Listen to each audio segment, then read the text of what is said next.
everybody, welcome back to our channel. We're the Movie Couple. I'm Wendy. I'm Dustin. And here it is, the final episode of season 2 of What We Do in the Shadows. It's so sad that it's already here. No, it's so soon. Why is it over? This last episode is titled Théâtre des Vampires. It's a terrible accent. Mm-hmm. But yeah, it's...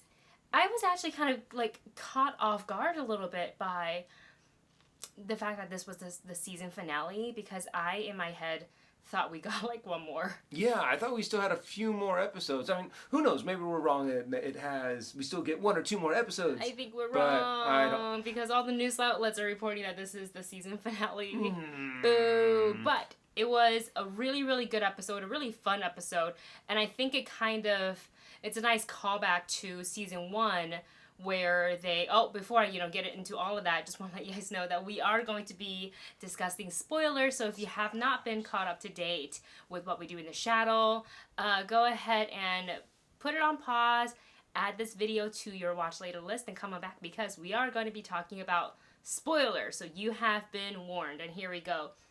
So, go ahead. Yeah, this episode was just full of surprises, I personally think. I mean, right off the beginning, to where they're like, Guillermo, and he's not there. He's gone. I was actually kind of shocked by it, which is a good thing, because it's what you want in a TV show, to kind of keep you on your toes.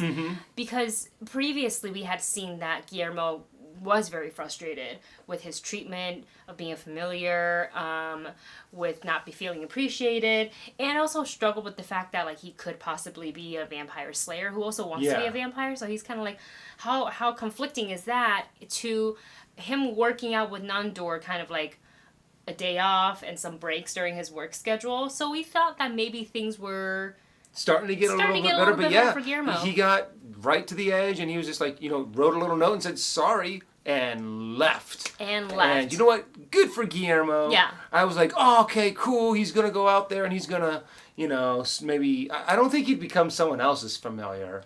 I think he wanted to take a little bit of a break. Maybe he was going to embrace his full-on vampire hunting kind of thing. But it's weird to see, because he still has feelings. Yeah. For Nandor. Yes. Laszlo and Nadia. Yeah, for the vampires. And it's funny to see... A couple of things that I enjoyed seeing in this episode was how the vampires thought they could function without Guillermo, and just how underappreciated he really was, and how much he actually was doing for not just Nandor, but for all the vampires, when he was technically only a familiar for Nandor. So he technically didn't have to do anybody else's work, but I think he loves the vampires so much, which is kind of weird to say from a human. Yeah. But like, he's attached to them in this weird way. Well, after spending 11 years with them, that kind of makes sense. You kind of do grow up with them, and you kind of, you do see them as, what is it? He came in and said, Master? He was like, no, Nandor. Yeah. When he came back into the house. Yes. I also like that we got to see him and his mom for a little bit, which is a very short little scene. I like that, like, one camera crew was there, and, we hadn't really seen much of Guillermo's, like, personal life at all. None, so really. It's like, you wonder, has he been out of the house for, like, 10 or 11 years because he was serving the vampires? Or does he, like, visit his mom periodically? We don't know. Yeah, his mom didn't seem, like, too surprised to see him. So maybe he still kept in contact during the day. Maybe he did a much better job on, maybe only going on 4 hours of sleep and being able to work the other 20 hours. Yeah. So, it's really interesting to kind of see that aspect of it. And then for him to actually go back to the house. For the mini fridge. He was like, oh, I'll just get it. And it's funny because the vampires had left the house in disarray. Human bodies everywhere, half-eaten humans. Blood all over the place. Candles burnt all the way through. Yeah, the vampires all of a sudden don't know how to dress themselves because they don't know how to do laundry. So aside from Nadia, everybody's been kind of like mishmash, but I think she even addressed in the episode that she didn't smell the freshest. Because they don't know how to do any of that stuff, and they also don't go on during the day, so like how would they know unless they could find a 24-hour You know, I would have loved for wouldn't... a second for them to go to a coin laundromat and like yelling at it and not understanding why they had to put in the coins to make it work. What is a dryer and what is a really funny opportunity to see these vampires trying to work a washing machine at a with all the blood soiled clothes. And then maybe washing something and everything comes out pink or something like that. That would have been hilarious. That would have been so funny. But aside from the house being in complete shambles and the fact that Colin Robinson had to strike a deal with the other vampires to be like, I'll take your laundry to, the laundromat and get it clean, or to the dry cleaners. But I want to move to a better room. You want to move into like my room? He's like, no, just another room in the basement. So funny. You're like, well, okay. He's like, yes. And the other people are like, yeah, sure, stay in the basement. That's fine. You're like, whatever. But the reason they were getting their clothes cleaned is because they got an invitation to attend the big vampire event of the year, Théâtre des Vampires. Oh my God. And I love the fact that they get all excited. They're like, yay, we're going to go to a party. This is a legendary party. We never get invited.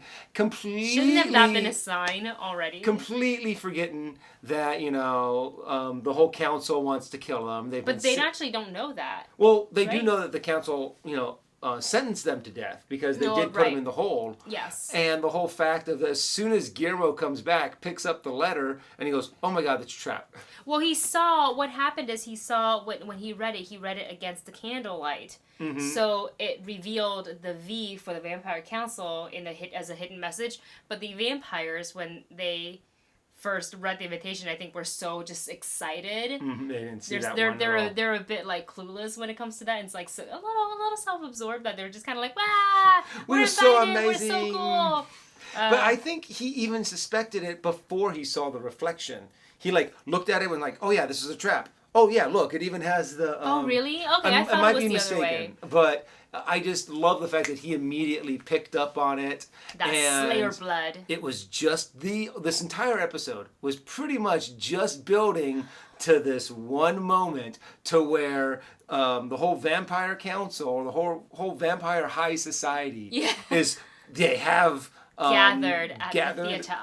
But they have Nandor and they have Laszlo and they have Nadia all tied up and they're reenacting Colin Robinson as well. All of the vicious killings of all the vampires. Oh my God, the reenactment's hilarious. It reminded me a little bit of Amber Island Polaris episode from Avatar: The Last Airbender. That's true. And the look of the actors who played them on stage looked so, with makeup and everything and costume, looked so close to the actors, where I was like, are you sure they didn't just do a take on the stage, kind of playing themselves, an exaggerated version of themselves? But Dustin's like, no, they're different actors, but they look very the guy that played similar. Laszlo looks so much like him. Oh, and I like the fact that they had the guy that plays Guillermo is actually a lot smaller. It's a child, looked like a child in comparison to, and it was funny because the way they they reenacted all the crime scenes. And then they even did kind of like the Oscars. They even did a little in memoriam. And then you saw Carol pop up. I was like, Carol! I liked Carol. So anyways, Guillermo, once he finds out that the vampires were basically, walked into death's door. The most obvious execution. Trap ever. And of course they wouldn't notice it. He took his camera person and he went to the theater and broke in. And it was funny because it's Nandor kind of was like, we weren't aware of all these killings.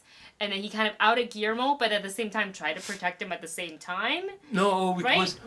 He was going to go, he was like, oh no, our familiar did it. It was Guillermo. Oh yeah, what's his last name?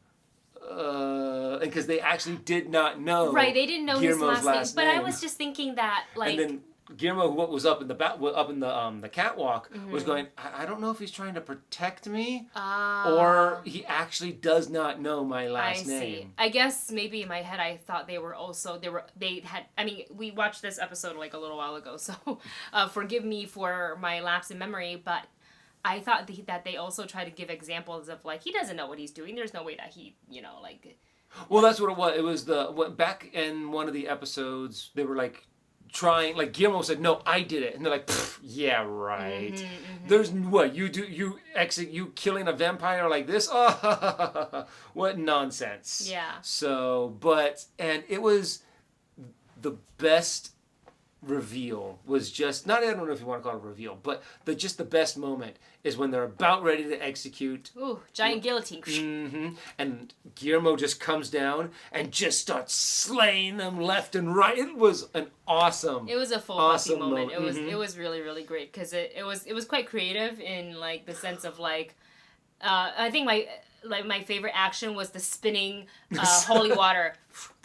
I was gonna, if you didn't say that, I was going to. It's so funny, and I love the commentary from the 4 vampires that are sitting on the stage tied up. They're like, "Oh, that's holy water. Oh, that's holy." It's so, it was so great, and afterwards, obviously, just a complete massacre of a scene, bodies, blood. Because they of course go right to commercial. Yep. And then when they come back, he's like, "I am Guillermo de la Cruz."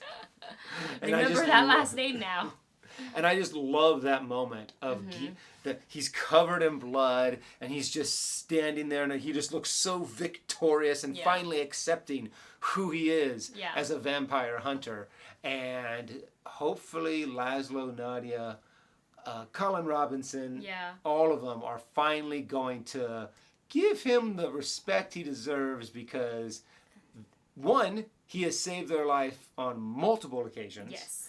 And 2, he could kill them so easily. Yeah, he could kill them, but he just, he likes them. He's like, "You're my friends. You're like the good vampires." Sort of. They still eat people. No, true. Didn't Nandor say something like Guillermo's or something you have to tell us? Oh, yeah, that's right. That's going to be an interesting conversation to have when we open to season 3. Like, I wonder if they'll open in the theater. Oh, or if they'll go back to the house and they're just kind of all awkwardly sitting on the couch like so.